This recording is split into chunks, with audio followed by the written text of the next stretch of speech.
ഇന്ന് ഞാൻ നിങ്ങളോട് സംസാരിക്കുന്നത് ഒരു സുപ്രധാന ചരിത്ര സംഭവത്തെക്കുറിച്ചാണ്. അതാണ് 1991 സാമ്പത്തിക ഉദാരവൽക്കരണം. ഇന്ത്യയെ എന്നേക്കുമായി മാറ്റിയ 30 ദിവസങ്ങളെക്കുറിച്ചാണ് നാം ഇന്ന് ഓർക്കുന്നത്. ആ ദിവസങ്ങളില്ലായിരുന്നെങ്കിൽ ഇന്ന് നാം കാണുന്ന ഇന്ത്യ ഉണ്ടാകുമായിരുന്നില്ല. ആദ്യം നമുക്ക് 1991 മുൻപുള്ള ഇന്ത്യയെക്കുറിച്ച് ചിന്തിക്കാം. അന്ന് ജീവിതം ഇന്നത്തെ പോലെ എളുപ്പമായിരുന്നില്ല. എല്ലാം സർക്കാരിന്റെ നിയന്ത്രണത്തിലായിരുന്നു. ഇതിനെ ലൈസൻസ് രാജ് എന്നാണ് വിളിച്ചിരുന്നത്. ഒരു പുതിയ കമ്പനി തുടങ്ങാൻ സർക്കാരിന്റെ പ്രത്യേക അനുമതി വേണമായിരുന്നു. ഉൽപാദനം കൂട്ടാൻ പോലും പ്രത്യേക അനുമതി ആവശ്യമായിരുന്നു. ഇത്തരം അനുമതികൾ കിട്ടാൻ മാസങ്ങളോ വർഷങ്ങളോ എടുത്തു. അതിനാൽ വ്യവസായങ്ങൾ വളർന്നില്ല. സാധാരണക്കാരുടെ ജീവിതവും ബുദ്ധിമുട്ടായിരുന്നു. ഒരു ലാൻഡ് ലൈൻ ഫോൺ കണക്ഷൻ കിട്ടാൻ വർഷങ്ങൾ കാത്തിരിക്കണം. ഒരു സ്കൂട്ടർ വാങ്ങാനും മാസങ്ങൾ കാത്തിരിക്കണമായിരുന്നു. വിദേശ സാധനങ്ങൾ ഇന്ത്യയിൽ കിട്ടുമായിരുന്നില്ല. TV, ഫ്രിഡ്ജ് തുടങ്ങിയവ വളരെ കുറച്ചു പേർക്ക് മാത്രമേ ഉണ്ടായിരുന്നുള്ളൂ. വിപണിയിൽ മത്സരമില്ലായിരുന്നു.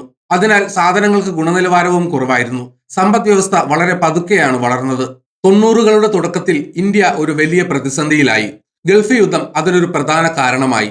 ഇറാഖ് കുവൈറ്റിലേക്ക് കടന്നു കയറി. ഇതോടെ ലോകമെമ്പാടും എണ്ണവില കുതിച്ചുയർന്നു. ഇന്ത്യക്ക് എണ്ണ വാങ്ങാൻ വലിയ തുക വേണ്ടി വന്നു. ഗൾഫിൽ ജോലി ചെയ്തിരുന്ന ഇന്ത്യക്കാർക്ക് നാട്ടിലേക്ക് പണം അയക്കാൻ കഴിഞ്ഞില്ല. പലരും ജോലി ഉപേക്ഷിച്ച് നാട്ടിലേക്ക് മടങ്ങി. ഇത് ഇന്ത്യയുടെ സാമ്പത്തിക നില കൂടുതൽ പരുങ്ങലിലാക്കി. ഇന്ത്യയുടെ വിദേശ നാണ്യ ശേഖരം അപകടകരമായ രീതിയിൽ താഴേക്ക് പോയി. വെറും $1.2 ബില്യൺ മാത്രമായിരുന്നു ബാക്കി.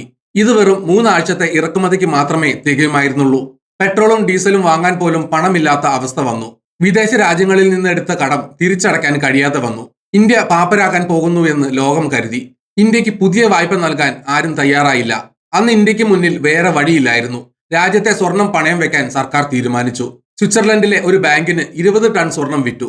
കൂടാതെ ഇംഗ്ലണ്ടിലെ ബാങ്കിൽ 47 ടൺ സ്വർണം പണയം വെച്ചു. വലിയ സുരക്ഷയിൽ വിമാനങ്ങളിലാണ് ഈ സ്വർണം വിദേശത്തേക്ക് കൊണ്ടുപോയത്. ഈ വാർത്ത പുറത്തു വന്നപ്പോൾ അത് ഇന്ത്യക്കാർക്ക് വലിയ നാണക്കേടായി. നമ്മുടെ രാജ്യത്തിന്റെ അഭിമാനം നഷ്ടപ്പെട്ടതായി എല്ലാവർക്കും തോന്നി. രാഷ്ട്രീയ രംഗത്തും അന്ന് വലിയ കുഴപ്പങ്ങൾ ഉണ്ടായിരുന്നു. സ്ഥിരതയുള്ള ഒരു സർക്കാർ ഉണ്ടായിരുന്നില്ല. VP സിംഗിന്റെ സർക്കാർ താഴെ വീണു. പിന്നീട് ചന്ദ്രശേഖർ പ്രധാനമന്ത്രിയായി. ആ സർക്കാരും അധികകാലം നിലനിന്നില്ല. അതിനിടയിൽ 1991 മെയ്യിൽ രാജീവ് ഗാന്ധി ദാരുണമായി കൊല്ലപ്പെട്ടു. രാജ്യം വലിയൊരു ഇരുട്ടിലായിരുന്നു. ആർക്കും ഒരു പ്രതീക്ഷയും ഉണ്ടായിരുന്നില്ല. 1991 ജൂൺ മാസത്തിൽ പുതിയ തെരഞ്ഞെടുപ്പ് വന്നു. കോൺഗ്രസ് പാർട്ടി അധികാരത്തിൽ വന്നു.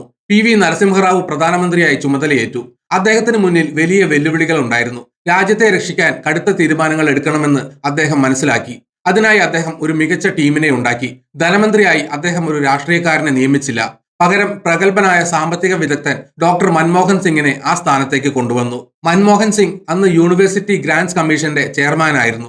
നരസിംഹറാവു അദ്ദേഹത്തെ ഫോണിൽ വിളിച്ചു. ഇന്ത്യയുടെ ധനമന്ത്രിയാകാൻ ആവശ്യപ്പെട്ടു.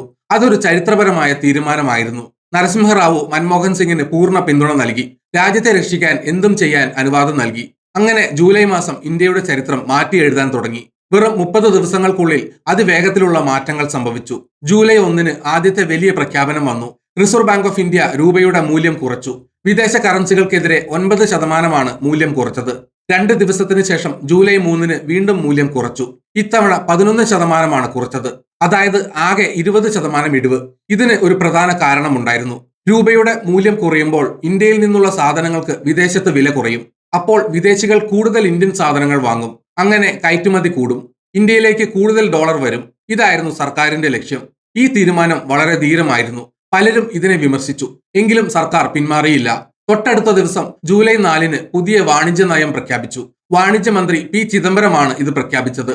കയറ്റുമതി ചെയ്യുന്നവർക്ക് വലിയ ആനുകൂല്യങ്ങൾ നൽകി. ഇറക്കുമതിക്കുള്ള പല കർശന നിയന്ത്രണങ്ങളും എടുത്തുമാറ്റി. വ്യവസായങ്ങൾക്ക് ആവശ്യമായ യന്ത്രങ്ങൾ എളുപ്പത്തിൽ ഇറക്കുമതി ചെയ്യാൻ അവസരം നൽകി. വ്യാപാര രംഗത്ത് വലിയ സ്വാതന്ത്ര്യം ലഭിച്ചു. പിന്നീട് വന്നത് ജൂലൈ 24 എന്ന ചരിത്ര ദിവസമാണ്. അന്ന് രാവിലെ സർക്കാർ പുതിയ വ്യവസായ നയം പ്രഖ്യാപിച്ചു. ലൈസൻസ് രാജ് പൂർണ്ണമായും അവസാനിപ്പിച്ചു. 18 പ്രത്യേക മേഖലകളിൽ ഒഴികെ ബാക്കി എല്ലാത്തിനും ലൈസൻസ് ഒഴിവാക്കി. വ്യവസായം തുടങ്ങാൻ ഇനി സർക്കാരിന്റെ ഓഫീസുകളിൽ കയറി ഇറങ്ങേണ്ട കാര്യമില്ല. ഇത് വ്യവസായികൾക്ക് വലിയ ആശ്വാസമായി. കൂടാതെ വിദേശ കമ്പനികൾക്ക് ഇന്ത്യയിൽ നിക്ഷേപം നടത്താൻ അനുമതി നൽകി.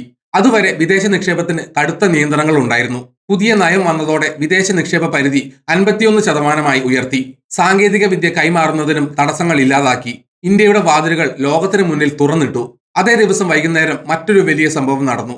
ധനമന്ത്രി ഡോക്ടർ മൻമോഹൻ സിംഗ് തന്റെ ചരിത്രപരമായ ബജറ്റ് അവതരിപ്പിച്ചു. പാർലമെന്റിൽ അദ്ദേഹം നടത്തിയ പ്രസംഗം എല്ലാവരും ശ്രദ്ധിച്ചു കേട്ടു. ഇന്ത്യ മാറാൻ പോവുകയാണെന്ന് അദ്ദേഹം വ്യക്തമാക്കി. ബജറ്റ് പ്രസംഗത്തിന്റെ അവസാനം അദ്ദേഹം പ്രശസ്ത എഴുത്തുകാരൻ വിക്ടർ ഹ്യൂഗോയുടെ ഒരു വാചകം ഉദ്ധരിച്ചു. No power on earth can stop an idea whose time has come.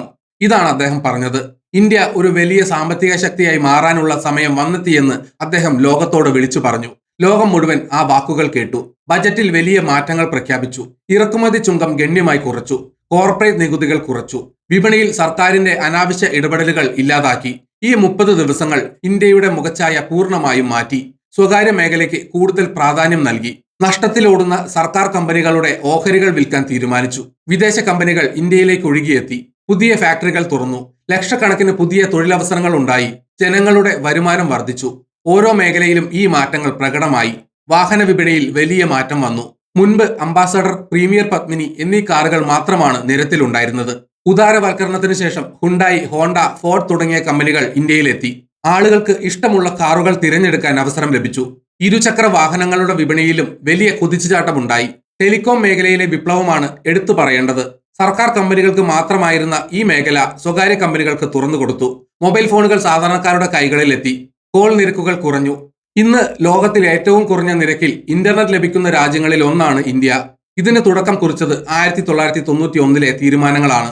വിവര സാങ്കേതിക വിദ്യ അഥവാ IT രംഗത്ത് ഇന്ത്യ വലിയ നേട്ടങ്ങൾ ഉണ്ടാക്കി.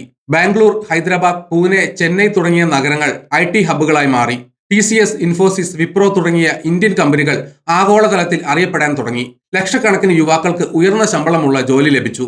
ലോകത്തിലെ പല വൻകിട കമ്പനികൾക്കും സോഫ്റ്റ്വെയർ നിർമ്മിക്കുന്നത് ഇന്ത്യക്കാരായി മാറി. വ്യോമയാന മേഖലയിലും മാറ്റങ്ങൾ ഉണ്ടായി.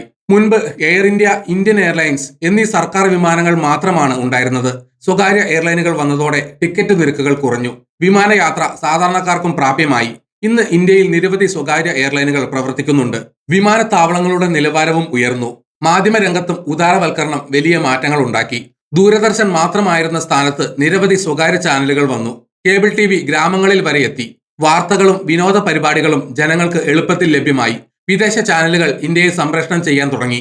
ലോകത്ത് നടക്കുന്ന കാര്യങ്ങൾ അപ്പപ്പോൾ അറിയാൻ ജനങ്ങൾക്ക് സാധിച്ചു. ബാങ്കിംഗ് മേഖല പൂർണ്ണമായും മാറി. പുതിയ സ്വകാര്യ ബാങ്കുകൾക്ക് പ്രവർത്തനാനുമതി നൽകി. HDFC, ICICI തുടങ്ങിയ ബാങ്കുകൾ ഉദാരവൽക്കരണത്തിന്റെ ഉൽപ്പന്നങ്ങളാണ്. ATMകൾ സാധാരണമായി. ബാങ്കിംഗ് സേവനങ്ങൾ കൂടുതൽ വേഗത്തിലായി. ലോണുകൾ എളുപ്പത്തിൽ കിട്ടാൻ തുടങ്ങി. ജനങ്ങൾക്ക് സ്വന്തമായി വീടും വാഹനവും വാങ്ങാൻ ഇത് വലിയ സഹായമായി. ഈ സാമ്പത്തിക മാറ്റങ്ങൾ ദാരിദ്ര്യം കുറയ്ക്കാൻ സഹായിച്ചു. വലിയൊരു മധ്യവർഗം ഇന്ത്യയിൽ രൂപപ്പെട്ടു. ജനങ്ങളുടെ ജീവിത നിലവാരം ഉയർന്നു. വിദ്യാഭ്യാസം, ആരോഗ്യം തുടങ്ങിയ മേഖലകളിലും സ്വകാര്യ നിക്ഷേപം വന്നു. മികച്ച ആശുപത്രികളും സ്കൂളുകളും ഉണ്ടായി. അടിസ്ഥാന സൗകര്യങ്ങൾ വികസിച്ചു. പുതിയ റോഡുകളും പാലങ്ങളും നിർമ്മിക്കപ്പെട്ടു. എന്നാൽ ഈ നയങ്ങൾക്ക് ചില വിമർശനങ്ങളുമുണ്ട്. സാമ്പത്തിക അസമത്വം വർദ്ധിച്ചു എന്ന് പലരും പറയുന്നു. ഗ്രാമീണ മേഖലകളിൽ ഈ മാറ്റങ്ങളുടെ ഗുണം പൂർണ്ണമായും എത്തിയില്ല എന്നും പരാതിയുണ്ട്. കർഷകർക്ക് വേണ്ടത്ര പരിഗണന ലഭിച്ചില്ല എന്നതും ഒരു യാഥാർത്ഥ്യമാണ്. ചെറുകിട വ്യവസായങ്ങൾക്ക് വിദേശ കമ്പനികളോട് മത്സരിക്കാൻ ബുദ്ധിമുട്ട് നേരിട്ടു. എങ്കിലും മൊത്തത്തിൽ നോക്കുമ്പോൾ ഇന്ത്യ കൈവരിച്ച നേട്ടങ്ങൾ വളരെ വലുതാണ്. 1991 ആ പ്രതിസന്ധി ഇല്ലായിരുന്നെങ്കിൽ ഒരുപക്ഷെ ഇന്ത്യ ഇത്ര വേഗം മാറുമായിരുന്നില്ല. പ്രതിസന്ധിയെ ഒരു അവസരമാക്കി മാറ്റാൻ അന്നത്തെ സർക്കാരിന് കഴിഞ്ഞു. കടുത്ത തീരുമാനങ്ങൾ എടുക്കാൻ അവർ മടിച്ചില്ല. അതിന്റെ ഫലമാണ് ഇന്ന് നമ്മൾ അനുഭവിക്കുന്ന സാമ്പത്തിക സ്വാതന്ത്ര്യം. നരസിംഹറാവുവും മൻമോഹൻ സിംഗും കാണിച്ച ധീരത നമ്മൾ എപ്പോഴും ഓർക്കണം. കക്ഷി രാഷ്ട്രീയത്തിന് അതീതമായി രാഷ്ട്രത്തിന്റെ താല്പര്യത്തിന് അവർ മുൻഗണന നൽകി.